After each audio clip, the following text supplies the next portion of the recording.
Hello everyone, welcome to my channel civil signal और मेरा नाम है शिवी। और आज हम डिस्कस करने वाले हैं क्लास 8 एनसीईआरटी साइंस का चैप्टर नंबर 15, जिसमें हम नेचुरल फेनोमेना के बारे में डिस्कस करेंगे। कौन कौन से नेचुरल फेनोमेना हम इस चैप्टर में डिस्कस करने वाले हैं? एक तो हम लाइटनिंग के बारे में डिस्कस करने वाले हैं कि थंडर स्टॉर्म के टाइम पे जो लाइटनिंग होती है वो कैसे होती है, कैसे हमको इससे बचना चाहिए, क्या क्या मेजर्स हमको लेने चाहिए इससे बचने के लिए, और इसका फेनोमेना क्या होता है, ये कैसे अकर होती है। ठीक है। दूसरा हम डिस्कस करने वाले हैं इस चैप्टर में अर्थक्वेक के बारे में। ठीक है। अर्थक्वेक क्या होता है, हम कैसे इससे बच सकते हैं, कहाँ कहाँ पर अर्थक्वेक आने की पॉसिबिलिटी होती है, ये सब कुछ हम डिटेल में इस चैप्टर में डिस्कस करने वाले हैं। क्या क्या प्रिकॉशन लेने चाहिए, क्या क्या इंस्ट्रूमेंट्स हमको यूज करने चाहिए जब ये सारे नेचुरल फेनोमेना होते हैं तब। ठीक है। चलिए, ऐसे ही इसके आगे भी मैंने चैप्टर 14 फर्स्ट टू 14 चैप्टर जो है मैंने कंप्लीट कर दिया है। समरी प्लस एक्सरसाइज, दो वीडियो मैंने हर चैप्टर के बनाए हैं। जिसको समरी देखना है वो समरी देख सकता है, और जिनको एक्सरसाइज सॉल्व करना है वो एक्सरसाइज सॉल्व कर सकता है। ठीक है। ये दो वीडियो मैंने हर चैप्टर के बनाए हुए हैं। समरी वीडियो जो है वो 25 टू 30 मिनट का होगा, और एक्सरसाइज वीडियो जो है वो 5 टू 7 मिनट को आपको देखने को मिलेगा। ठीक है। ये सब कहाँ से आप एक्सेस कर सकते हैं? तो मेरा चैनल का नाम है सिविल सिग्नल। ठीक है। सिविल सिग्नल से आप जाके डायरेक्टली एक्सेस कर सकते हैं। वहां पे प्लेलिस्ट बना हुआ है क्लास 8 एनसीईआरटी साइंस का, ऐसे ही क्लास 6 एनसीईआरटी ज्योग्राफी का, क्लास 9 एनसीईआरटी ज्योग्राफी का, तमिलनाडु क्लास 11th और 12th की हिस्ट्री। ठीक है। ये सारी जो प्लेलिस्ट आप एक्सेस कर सकते हैं चैनल पर जाकर, चैनल की प्लेलिस्ट में आपको इजीली अवेलेबल रहेगा। ठीक है। उसके अलावा जो भी बच्चे एमपीपीएससी एग्जाम की तैयारी कर रहे हैं वो भी वहां से जाकर चैनल को एक्सेस कर सकते हैं। क्लियर? चलिए, अब हम स्टार्ट करते हैं हमारे चैप्टर को, जिसमें हमने देखेंगे दो नेचुरल फेनोमेनन के बारे में। एक तो है लाइटनिंग और दूसरा है हमारा अर्थक्वेक। इनको हम डिस्कस करेंगे और साथ में ये भी जानेंगे क्या क्या स्टेप्स हम ले सकते हैं इन डिस्ट्रक्शंस को मिनिमाइज करने के लिए, इन दो फेनोमेना की वजह से जो भी डिस्ट्रक्शन होगा उसको। ठीक है। तो पहला जो हमारा फेनोमेना है वो है लाइटनिंग। ठीक है। आपने कभी भी इलेक्ट्रिक पोल या वायर में देखा होगा, जब वो लूज होते हैं तो एक स्पार्क प्रोड्यूस करते हैं। जब विंड ब्लो करती है तो वायर्स के शेक होने की वजह से उसमें स्पार्क प्रोड्यूस होता है। जब प्लग लूज होता है तो सॉकेट में से क्या होता है, स्पार्क प्रोड्यूस होता है। तो लाइटनिंग भी एक तरह का स्पार्क ही है, लेकिन ये क्या होता है, एक बहुत बड़े स्केल पर होता है। ठीक है। अब एंशियंट टाइम में लोगों को पता नहीं था कि ये जो स्पार्क हो रहा है या लाइटनिंग हो रही है वो क्यों हो रहा है। तो वो लोग उस टाइम हर चीज को क्या होता था, हमारे एंशियंट टाइम में लोग गॉड से कनेक्ट करते थे। तो उनको ऐसा लगता था कि रेथ ऑफ गॉड है। रेथ ऑफ गॉड मतलब क्या होता है कि भगवान जो है वो हमसे गुस्सा हो गए, इस वजह से हमारे ऊपर बिजली गिरा रहे हैं, ऐसा वो ऐसा सोचते थे। ठीक है। लेकिन साइंस ने काफी तरक्की कर ली है। अब हमको पता है कि जो एक्यूमुलेशन ऑफ चार्ज होता है क्लाउड में, उसके वजह से लाइटनिंग होती है। ठीक है। इस वजह से हमको लाइटनिंग से डरने की जरूरत नहीं है, लेकिन हमें क्या करना है, इससे कुछ प्रिकॉशंस लेने की जरूरत है, जिससे हम इस डेडली स्पार्क से क्या कर सके, बच सके। ठीक है। अब the spark that the Greek knew about, जो ग्रीक थे वो स्पार्क के बारे में क्या जानते थे? एंशियंट ग्रीक्स जो थे वो 600 बीसी में ही स्पार्क के बारे में जानते थे। आमेर मतलब एक टाइप का रेजिन होता है, जब हम उसको फर के साथ रब करते हैं तो वो लाइट ऑब्जेक्ट को, जैसे कि हेयर को क्या करता है, अट्रैक्ट करता है। ठीक है। ऐसे ही आपने क्या देखा होगा, you might have seen that जब आप वुलन क्लोथ या पॉलिएस्टर क्लोथ्स उतारते हैं तो आपके जो हेयर स्ट्रैंड्स होते हैं एंड में, वो क्या करते हैं, एक लाइट प्रोड्यूस करते हैं, स्पार्क प्रोड्यूस करते हैं। ठीक है। जब आप कोई डार्क क्लोथ को भी टेक ऑफ करते हैं तो भी वो क्या करता है, क्रैकलिंग साउंड प्रोड्यूस होता है, एक स्पार्क प्रोड्यूस होता है। ठीक है। ऐसे ही 1752 में बेंजामिन फ्रैंकलिन जो था, एक अमेरिकन साइंटिस्ट थे, उन्होंने बोला था, उन्होंने शो किया था कि जो लाइटनिंग है एंड स्पार्क है तुम्हारे क्लोथ से जो निकलते हैं, वो सेम फेनोमेना है जैसे कि लाइटनिंग होती है हमारे क्लाउड्स में। ठीक है। लेकिन इसको पूरा रियलाइज करने में कितने साल लग गए, 2000 ईयर्स जो है वो इसको कंप्लीट लग गए। अब देखो, I wonder why they took so many years, क्यों इतना टाइम लगा? क्योंकि साइंटिफिक डिस्कवरीज रातों रात नहीं होती है, ये बहुत सारे लोगों का हार्ड वर्क होता है, उसके बाद लॉन्ग टाइम में एक फेनोमेना निकल कर आता है। ठीक है। अब हम इसमें कुछ प्रॉपर्टीज को डिस्कस करने वाले हैं इलेक्ट्रिक चार्ज के बारे में। देखो, इसके लिए हम कुछ एक्टिविटीज परफॉर्म करेंगे जिससे हम नेचर ऑफ इलेक्ट्रिक चार्ज को देखेंगे। बट उसके पहले आपको रिकॉल करना है कि जैसे हम first might you have played as a game, as a game हम इसको प्ले करेंगे और समझेंगे कि कैसे हमारा इलेक्ट्रिक चार्ज जो है वो काम करता है। ठीक है।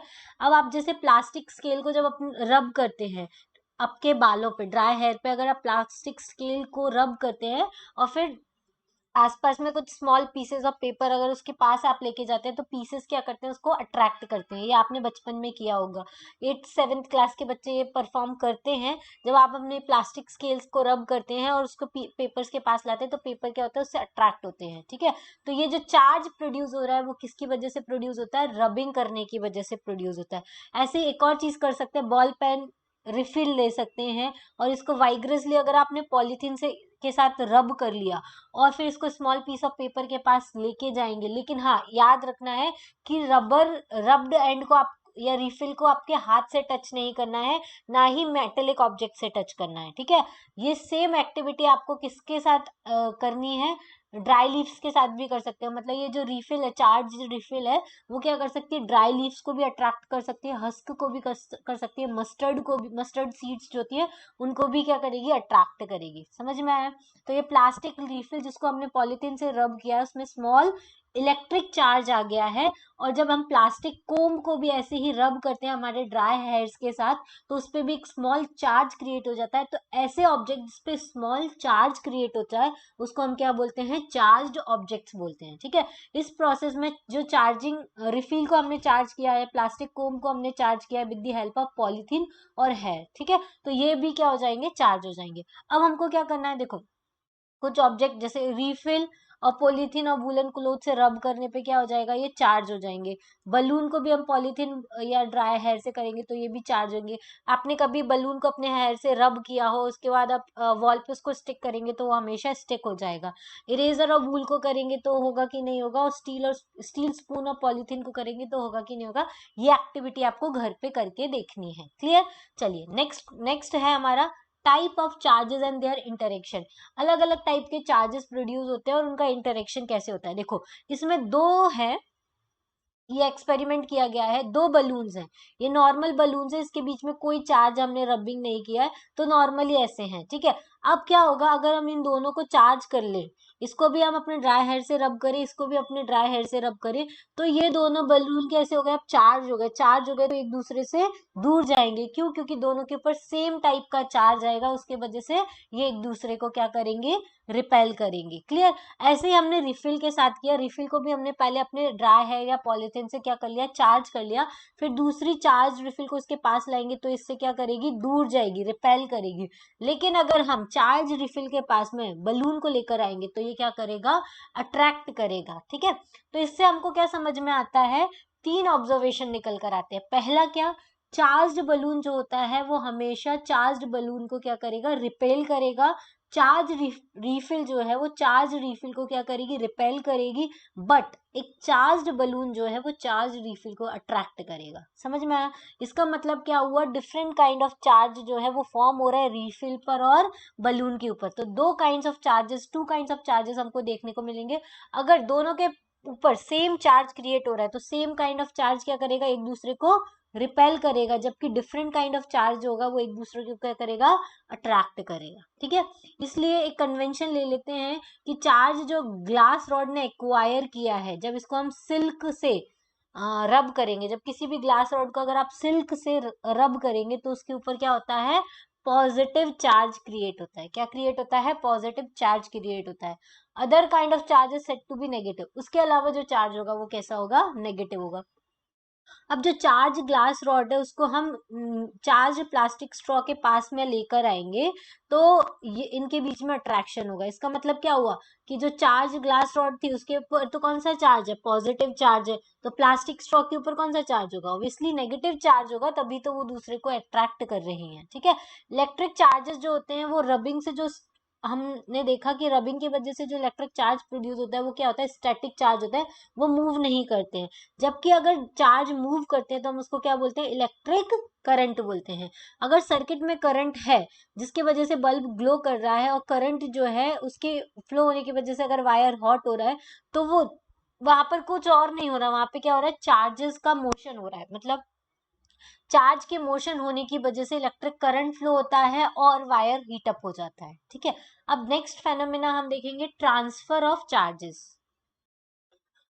देखो इसमें एक एक्टिविटी की है 15.4। ये देखो क्या किया है, मैं आपको डायरेक्टली डायग्राम से बताती हूँ। एक है ना एम्प्टी जैम बॉटल लिया, आपके घर में जो जैम आता है ना उसकी एक बॉटल ले लिए, उसके ऊपर एक बड़ा कार्डबोर्ड का टुकड़ा लिया है और ये एक मेटल आयरन का पीस लिया है, ठीक है, वायर लिया है, और उसके ऊपर एल्यूमिनियम जो फॉइल होती है हम घर में यूज करते हैं उसके 2 स्क्वायर पीसेस काट कर इसमें टक कर दिए हैं, ठीक है। फिर क्या किया है, ये जो रिफिल है इसको चार्ज करके, मतलब हमारे ड्राई हेयर से रब करके इसके ऊपर टच किया है, तो ये मेटल से क्या होगा, चार्ज जो है वो कहाँ तक पहुंच जाएंगे, इन पे पहुंच जाएंगे, एल्यूमिनियम फॉइल पे।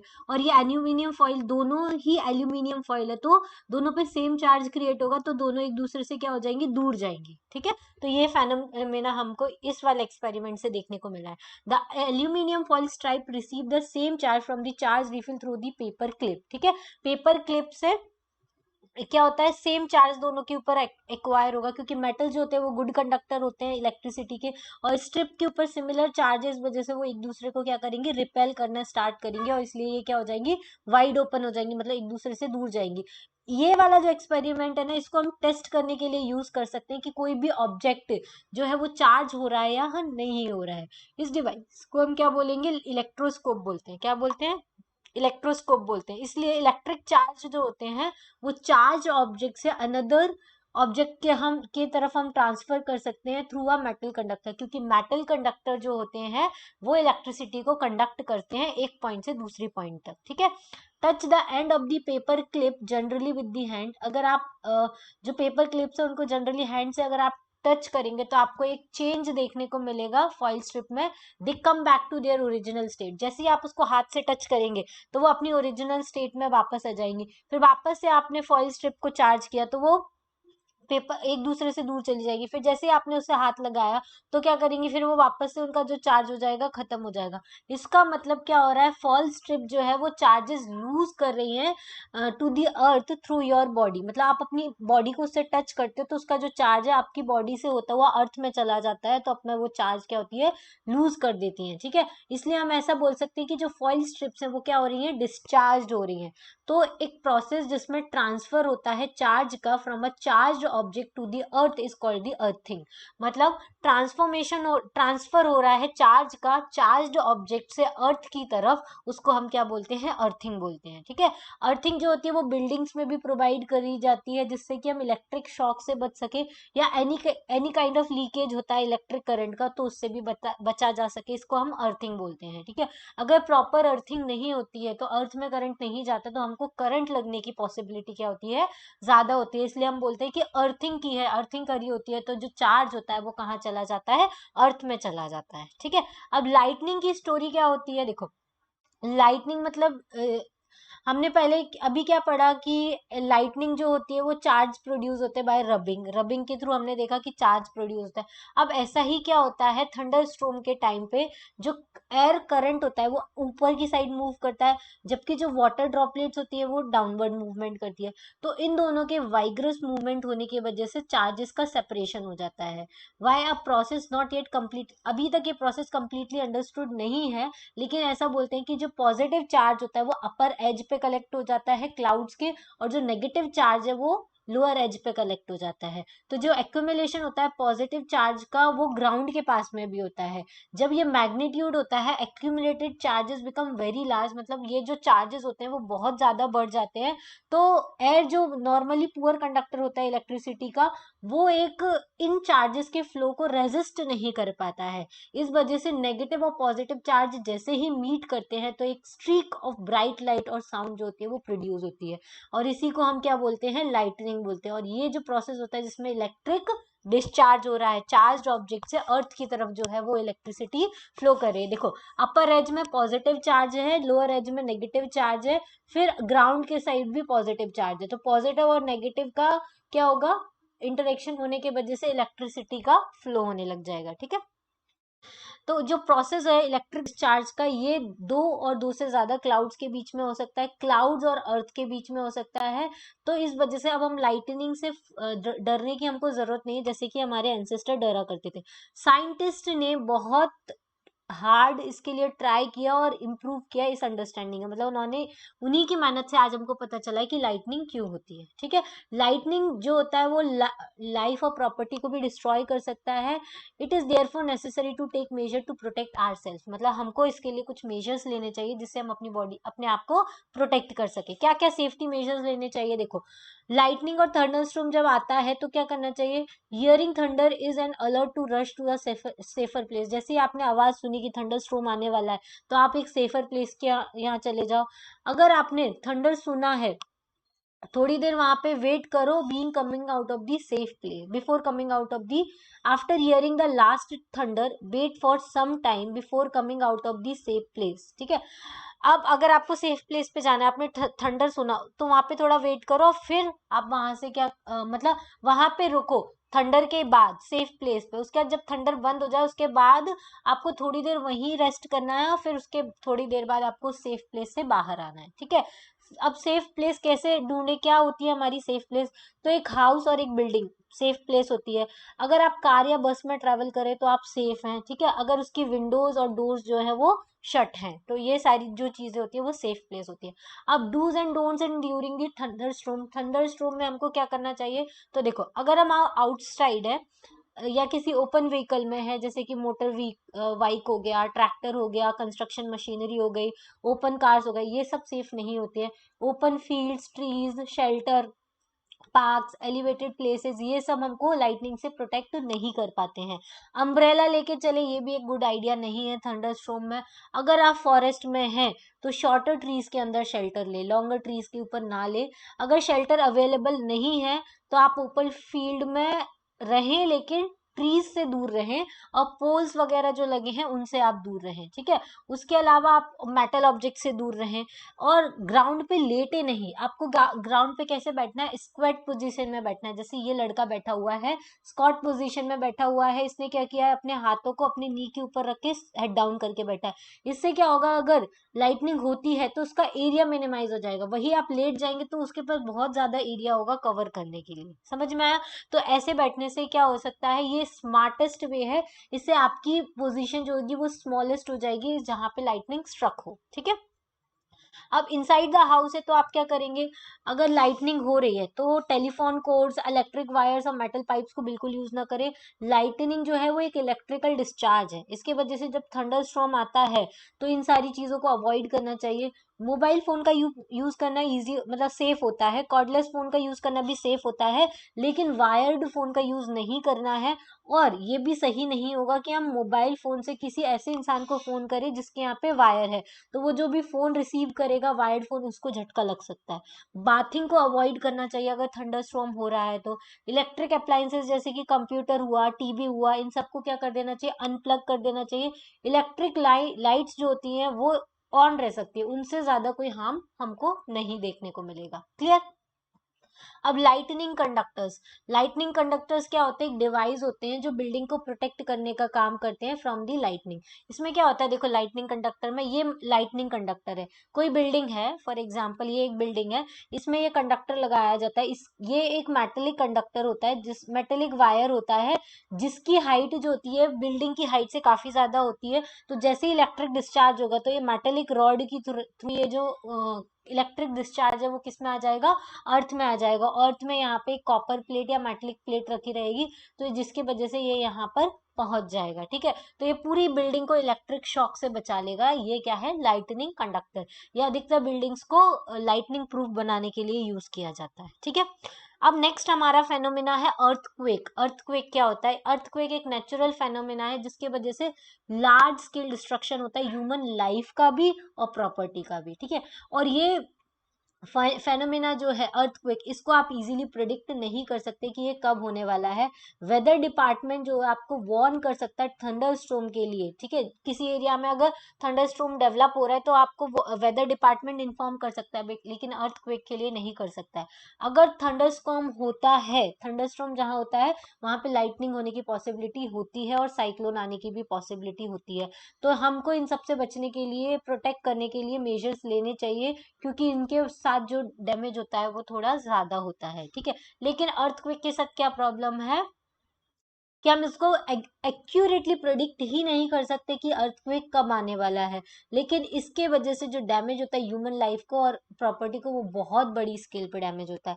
मेजर अर्थक्वेक जो इंडिया में आ चुके हैं वो आया था 8 अक्टूबर 2005 को उरी, तंगधार और नॉर्थ कश्मीर में आया था, और 26 जनवरी 2001 को आया था भुज डिस्ट्रिक्ट ऑफ गुजरात में आया था। ठीक है, तो ये दो जो है वो मेजर अर्थक्वेक है। देखो अर्थक्वेक में हालत ऐसी हो जाती है, पूरी बिल्डिंग्स जो होती है गिर जाती है, इंसान इसके अंदर दब जाता है, ये सारे वाइड डिस्ट्रक्शन होते हैं। ठीक है, आपने पेरेंट्स से पूछना कि उन्होंने कहीं कहीं लाइव कभी अर्थक्वेक देखा हो या न्यूज़पेपर या मैगजीन में देखा हो। ठीक है, तो अर्थक्वेक क्या होता है ये हम देखेंगे, इसके वजह ये कब अकर होता है, कहाँ अकर होता है, इसके इफेक्ट को कैसे मिनिमाइज कर सकते हैं, ये सारे क्वेश्चन जो है वो हम अब डिस्कस करने वाले हैं। पहला है what is an earthquake. Earthquake क्या होता है, एक सडन शेकिंग और ट्रैवलिंग होती है अर्थ की। ठीक है, मतलब अर्थ की जो सरफेस होती है वो एकदम से शेक होती है, और ये थोड़े से टाइम के लिए रहती है, लेकिन इसके वजह से जो डिस्टरबेंस होता है अर्थ के ऊपर वो बहुत ज्यादा होता है। ठीक है, और इस डिस्टरबेंस के वजह से अर्थ का जो ऊपर के जो भी चीजें होती है वो सब क्या हो जाती है, टूट जाती है। अर्थ जो होता है ऑल ओवर दी अर्थ, अर्थ कभी भी, अर्थक्वेक जो होता है वो कभी भी आ सकता है, और ये अर्थक्वेक जो होता है वो ऑल द टाइम होता ही रहता है अर्थ के ऊपर, लेकिन वो इवन नोटिस भी नहीं होता, इतना स्लो और इतना स्लो मूवमेंट होता है। लेकिन मेजर अर्थक्वेक जो आते हैं वो बहुत फ्रीक्वेंट होते हैं, वो लेस फ्रीक्वेंट होते हैं, मतलब ज्यादा जल्दी नहीं आते। ऐसा नहीं है आज आया फिर 2 महीने बाद कहीं आ गया, ऐसा नहीं होता, ये बहुत ही कम आते हैं। ठीक है, लेकिन ये जब भी आते हैं तो बहुत ज्यादा डैमेज करके जाते हैं, बिल्डिंग को, ब्रिजेस को, लोगों को। इसके वजह से लाइफ और प्रॉपर्टी बहुत ज्यादा डैमेज होती है। इसके वजह से फ्लड्स भी आ सकते हैं, लैंडस्लाइड्स भी हो सकती है, सुनामीज भी आ सकती है। ऐसी एक मेजर सुनामी जो आई थी 26 दिसंबर 2004 को आई थी, कहाँ पर आई थी, चेन्नई में आई थी। इसके वजह से अंडमान निकोबार आइलैंड और इंडियन ओशियन में आसपास की जो कंट्री थी वहां पे बहुत ज्यादा डिवेस्टेटिंग इफेक्ट हुआ था। इवन बहुत सारे एरिया जो है अंडमान निकोबार का वो सबमर्ज भी हो गया इंडियन ओशियन में। ठीक है, अब अर्थक्वेक के रीजन क्या है, तो देखो मेरी ग्रैंड मदर ऐसा बोलती है कि अर्थ को है ना हॉर्न ऑफ अ बुल, मतलब बुल के हॉर्न पे बैलेंस किया गया है। जब बुल अर्थ को शिफ्ट करता है एक हॉर्न से दूसरे हॉर्न पर, तब अर्थ को एक आता है। तो एंशियंट टाइम में ऐसे ही बोला जाता था, लेकिन अब हमें इसका साइंटिफिक रीजन पता है, ये मिथ था। अब रियल रीजन क्या है वो हम देखते हैं। तो what could cause a disturbance inside the earth, inside earth के अंदर क्या क्या चीजें हमको डिस्टर्ब कर सकती हैं। देखो हमको पता है कि tremors are caused by the disturbance deep down inside the upper most layer of the earth. जो अर्थ की अपर मोस्ट लेयर है उसमें कुछ डिस्टर्बेंस होता है, उसके वजह से अर्थ सरफेस पे क्या होता है, ट्रेमर्स आते हैं। ठीक है, अब अर्थ के अंदर का स्ट्रक्चर आपको पता होगा। देखो ये वाला जो होता है ये इनर कोर होता है, इसके बाहर जो होता है वो आउटर कोर होता है, ये जो लाइट ऑरेंज वाला पार्ट है इसको हम मेंटल बोलते हैं, और ये जो ऊपर वाला क्रस्ट होता है इसको हम क्या बोलते हैं, क्रस्ट बोलते हैं, अर्थ क्रस्ट बोलते हैं, जो ऊपर वाली सरफेस हमको दिखती है। अब आउटर मोस्ट जो लेयर है अर्थ की वो एक पीस की बनी नहीं हुई है, ये फ्रेगमेंटेड है, अलग अलग पीसेस में डिवाइडेड है, जिसको हम क्या बोलते हैं, प्लेट बोलते हैं। क्या बोलते हैं, प्लेट बोलते हैं। और ये जो प्लेट्स होती है वो कंटिन्यूअल किस में है, मोशन में है, कंटिन्यूअसली किस में है, मोशन में, मूव करती रहती है। देखो ये एक प्लेट हो गई, फिर ये अफ्रीकन प्लेट हो गई, ये भी एक प्लेट हो गई, ये एक इंडियन प्लेट हो गई, ऐसे ऐसे करके बहुत सारी प्लेट्स बनी हुई हैं, और ये प्लेट्स जो है वो कंटिन्यूअसली मोशन में, कोई इधर जा रही है फिर कोई इधर जा रही है। ऐसे ये यूरोशियन प्लेट है, ये अरेबियन प्लेट है, ये इंडियन प्लेट है। इंडिया भी क्या कर रहा है, रशिया ये एशिया की तरफ मूव कर रहा है। पहले इंडिया अफ्रीका का पार्ट था, अब मूव करते करते एशिया से अटैच हो गया। तो ऐसे क्या होती है, अर्थ प्लेट मूव करती है।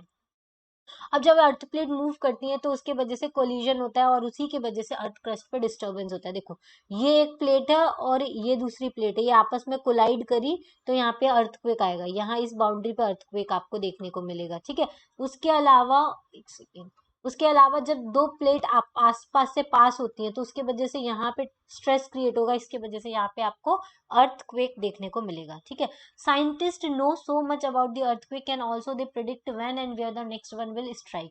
साइंटिस्ट बहुत कुछ जानते हैं अर्थक्वेक के बारे में, थोड़ा बहुत प्रिडिक्शन वो लगा सकते हैं कि कौन कौन सी प्लेसेस पे अर्थक्वेक आता है। ठीक है, हमको श्योर ये नहीं पता होता है कि अर्थ although we know for the sure that what causes an earthquake, it is not yet possible.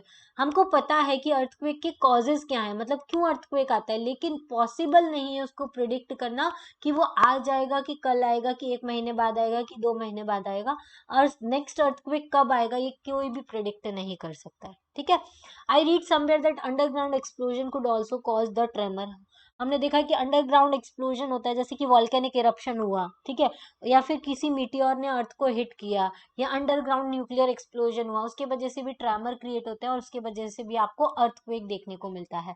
Earthquake जो होता है वो प्लेट के मूवमेंट की वजह से होता है, तो बाउंड्री ऑफ प्लेट्स जो होती है वो वीक जोन होते हैं, इस वजह से अर्थक्वेक जो होता है मोस्टली वहीं आता है, मतलब ये वाले एरिया में अर्थक्वेक आ सकता है या फिर ये वाले एरिया में, जहाँ पे प्लेट्स या तो कोलाइड होती हैं या फिर मूव करती हैं, तो ये जो वीक जोन होता है उसी को हम क्या बोलते हैं, सिस्मिक जोन बोलते हैं या फिर फॉल्ट जोन बोलते हैं। इंडिया में ये जो एरिया है मोस्टली थ्रेटेंड आर, कश्मीर में सबसे ज्यादा अर्थक्वेक आ सकते हैं, वेस्टर्न और सेंट्रल हिमालय में बहुत ज्यादा आते हैं, जैसे वेस्टर्न हिमालय मतलब गुजरात, वेस्टर्न हिमालय मतलब कि ऊपर जो हमारा है ना जम्मू कश्मीर वाला एरिया से, ये वाला यहाँ से ये वाला एरिया से लेके पूरे यहाँ तक कहीं पे भी अर्थक्वेक आ सकता है। रन ऑफ कच्छ मतलब गुजरात वाले एरिया में आ सकता है, राजस्थान वाले एरिया में आता है, इंडो गैंगेटिक प्लेन में भी आ सकता है, और साउथ इंडिया के कुछ पार्ट जो है वहां पे भी क्या होता है आपको अर्थक्वेक देखने को मिलता है। अब अर्थक्वेक की जो पावर है, कितनी पावर से वो आया है, उसका कितना मैग्नीट्यूड है, वो एक स्केल पे मेजर किया जाता है जिसको हम क्या बोलते हैं, रिक्टर स्केल बोलते हैं। Really destructive earthquakes have magnitude higher than 7। जो अर्थक्वेक डिस्ट्रक्शन लेकर आते हैं, क्योंकि अर्थक्वेक तो नॉर्मली चलते रहते हैं लेकिन हमको फील नहीं होते, लेकिन जो अर्थक्वेक डिस्ट्रक्शन लेके आते हैं उनका मैग्नीट्यूड जो होता है जनरली 7 से हाई होता है, ठीक है, 7 से हाई होता है। जो भुज में अर्थक्वेक आया था, कश्मीर में अर्थक्वेक आया था, दोनों का मैग्नीट्यूड 7.5 से ज्यादा था, समझ में आया, 7.5 से ज्यादा था, इस वजह से क्या हुआ था, वहां पे डिस्ट्रक्शन हुआ था। अब ये देखो, ये क्या है, मैप ऑफ द अर्थक्वेक, ये ईपी सेंटर है जहाँ पे प्लेट टकराई होंगी, और इसी की वजह से इसके आसपास के एरिया में क्या आया था, एक सेकेंड रुकिए, अभी भी नहीं दिख रहा है, अच्छा अब देखिएगा, देखिए ये वाला सेंटर था, ईपी सेंटर है, इसके आसपास वाले एरिया में पूरे में क्या आएगा, अर्थक्वेक आपको दिखेगा, अर्थ सरफेस शेक करती हुई दिखेगी, इन्हीं जो ये वेव्स बन रही है इसको हम सीस्मिक वेव्स बोलेंगे, और जहां से स्टार्ट हुआ है इसको हम फोकस बोलेंगे, क्या बोलेंगे, फोकस बोलेंगे, ठीक है। तो ऐसे अर्थक्वेक जो होता है स्टार्ट होता है। अब देखो यहाँ पे क्या किया है, अर्थक्वेक को मेजर करने के लिए इन्होंने एक चार्ट पेपर इसके ऊपर लगाया है, एक स्ट्रिंग लगाई है, और ये पेंडुलम, पेंडुलम क्या करता है, वाइब्रेशन बताता है कितना अर्थ वाइब्रेट कर रही है, उस वाइब्रेशन पेंडुलम के साथ हम पेन लगा दे तो हमको पता चल जाएगा कितनी स्पीड से वो वाइब्रेट कर रही है, और जितनी स्पीड से वाइब्रेट कर रही है उसी से हम क्या कर देंगे, उसकी रीडिंग माप लेंगे, तो ये होता है सिस्मोग्राफ, ठीक है। चलो, प्रोटेक्शन अगेंस्ट अर्थक्वेक, अर्थक्वेक से हम कैसे प्रोटेक्शन ले सकते हैं, तो अर्थक्वेक हम प्रिडिक्ट नहीं करते, ये तो हमने देख ही लिया।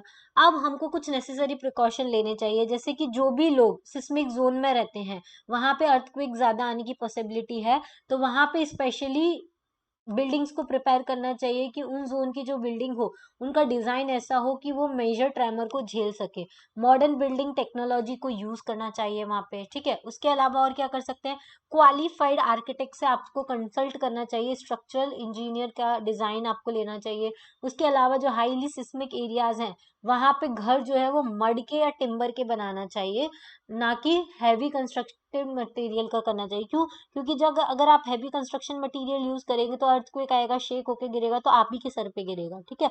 अगर मड और टिम्बर का बनाएंगे तो वो क्या होता है, लाइट मटेरियल होता है, अगर वो स्ट्रक्चर फॉल भी होता है तो ज्यादा हैवी डैमेज ना करे। और कबर्ड्स या फिर आपकी जो शेल्व्स होती हैं उसको फिक्स करें वॉल के ऊपर, ऐसे सिंपली प्लेस ना करें क्योंकि वो इजीली फॉल कर सकती हैं, जो चीजें वॉल के साथ जुड़ी हुई हैं वो इजीली गिरती नहीं है, ठीक है।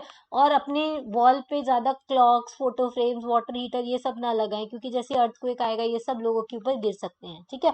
कुछ बिल्डिंग्स जो होती है वो फायर भी कैच कर लेती है अर्थक्वेक की वजह से, इस वजह से सारी बिल्डिंग, स्पेशली टॉल बिल्डिंग्स जो होती है उनमें फायर फाइटिंग इक्विपमेंट्स लगाना चाहिए, जिससे कि अगर लग जाती है तो उससे बचा जा सके।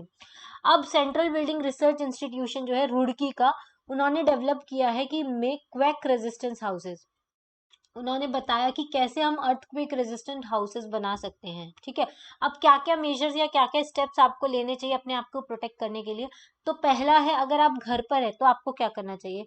आपको, अगर आप घर पे हैं तो एक कोई टेबल के अंदर आप जाके बैठ जाइए जब तक कि शेकिंग स्टॉप ना हो जाए। दूसरा, आप हमेशा टॉल और हैवी ऑब्जेक्ट से दूर रहें क्योंकि वो आपके ऊपर गिर सकते हैं। अगर आप बेड पर हैं तो आप वहां से खड़े ना हो और अपने हेड को पिलो से कवर कर ले। ठीक है, अब अगर आप आउटडोर है, घर के बाहर है, तो कोई भी ऐसा क्लियर स्पॉट ढूंढे जहां पर आसपास में बिल्डिंग्स ना हो, ट्रीज ना हो, ना ही पावर लाइंस हो, ना जो ग्राउंड के ऊपर गिर सके। दूसरा, आप क्या कर सकते हैं, अगर आप कार में है या बस में है तो उससे बाहर ना आए और ड्राइवर को बोले कि आपको धीरे धीरे कहाँ ले जाए, वो क्लियर स्पॉट पर ले जाए। ठीक है, तो ये सारी चीजें आपको करनी है अर्थक्वेक के और लाइटनिंग के टाइम पे। ठीक है, तो ये चैप्टर फिनिश हो गया। हमने क्या क्या लर्न किया कि कुछ ऑब्जेक्ट्स जो होते हैं वो चार्ज हो जाते हैं रबिंग करने की वजह से अदर ऑब्जेक्ट के साथ। टू काइंड्स ऑफ चार्जेस होते हैं, एक पॉजिटिव चार्ज होता है, एक नेगेटिव चार्ज होता है। लाइक चार्जेस हमेशा रिपेल करते हैं, अनलाइक चार्जेस हमेशा अट्रैक्ट करते हैं। इलेक्ट्रिक चार्ज जो होता है वो प्रोड्यूस होता है रबिंग की वजह से, उसको हम क्या बोलते हैं, स्टैटिक चार्ज बोलते हैं। जब चार्ज मूव करता है तो हम उसको इलेक्ट्रिक करंट बोलते हैं। इलेक्ट्रोस्कोप को यूज कर सकते हैं डिटेक्ट करने के लिए कि एक बॉडी जो है वो चार्ज है या नहीं है।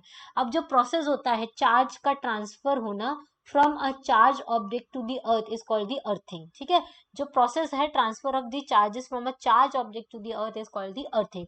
The process of the electric discharge between the clouds and the earth और between the different clouds causes the lightning. ठीक है, जो इलेक्ट्रिक डिस्चार्ज होता है क्लाउड्स और अर्थ के बीच में, उसी की वजह से क्या होता है, लाइटनिंग होता है। Lightning strike destroy life and property. ठीक है, लाइटनिंग कंडक्टर्स लगाए जाते हैं बिल्डिंग के ऊपर जिससे बिल्डिंग्स को लाइटनिंग से बचाया जा सके। अर्थक्वेक जो होता है उसमें क्या होता है, सडन शेकिंग और ट्रैमलिंग होती है अर्थ की। अर्थक्वेक जो होता है वो डिस्टर्बेंस क्रिएट करता है अर्थ क्रस्ट के अंदर। अगर कोई डिस्टर्बेंस क्रिएट होता है उसके वजह से अर्थक्वेक आता है। अर्थक्वेक को प्रिडिक्ट करना कभी बिल्कुल भी पॉसिबल नहीं है। अर्थक्वेक जो होता है अर्थ प्लेट की बाउंड्रीज पे आपको देखने को मिलेगा। इन्हीं बाउंड्रीज को हम क्या बोलते हैं, फॉल्ट जोन बोलते हैं। अब जो डिस्ट्रक्टिव एनर्जी होती है अर्थक्वेक की, उसको हम कैसे मेजर कर सकते हैं, रिक्टर स्केल पे मेजर कर सकते हैं। अगर 7 से ज्यादा रिक्टर स्केल पे अर्थक्वेक की मैग्नीट्यूड आ रहा है तो वहां पे सीवियर डैमेज आपको देखने को मिलेगा, लाइफ का भी और प्रॉपर्टी का भी। फिर उसके बाद we should take necessary precautions to protect ourself from the earthquake. Earthquake से बचने के लिए हमको बहुत सारे प्रिकॉशंस लेने चाहिए जो हमने इस चैप्टर में डिस्कस किए। अब नेक्स्ट लेक्चर में हम इसकी एक्सरसाइज डिस्कस करेंगे। जिन बच्चों को एक्सरसाइज वाला वीडियो देखना है वो वीडियो देख सकते हैं। समरी वाला वीडियो यहीं खत्म हो गया। जो बच्चे एमपीपीएससी, जीपीएससी या यूपीएससी एग्जाम की तैयारी कर रहे हैं या क्लास एट एनसीईआरटी, उनके लिए मैं सजेस्ट करूंगी कि आपको एक्सरसाइज वीडियो देखना चाहिए। उससे आपको आइडिया आएगा कि किस टाइप के क्वेश्चन जो है वो एग्जाम में फ्रेम हो सकते हैं इस चैप्टर से, और जो आपने पढ़ा उसमें से आपको कितना याद है, कितना लर्न हुआ है, कितना आप उसको इम्प्लीमेंट कर पा रहे हैं, उसका भी आइडिया आपको है। ठीक है, चलिए आज के लिए इतना ही। Thank you, thanks for watching, have a nice day. और अगर आपको ये वीडियो पसंद आता है तो प्लीज अपने फ्रेंड्स के साथ शेयर कीजिए और इसको सब्सक्राइब कीजिए। ठीक है, चैनल का नाम है सिविल सिग्नल। ठीक है, आप गूगल नहीं, यूट्यूब पे डायरेक्टली डालेंगे तो आपको ये चैनल जो है वो मिल जाएगा। ठीक है।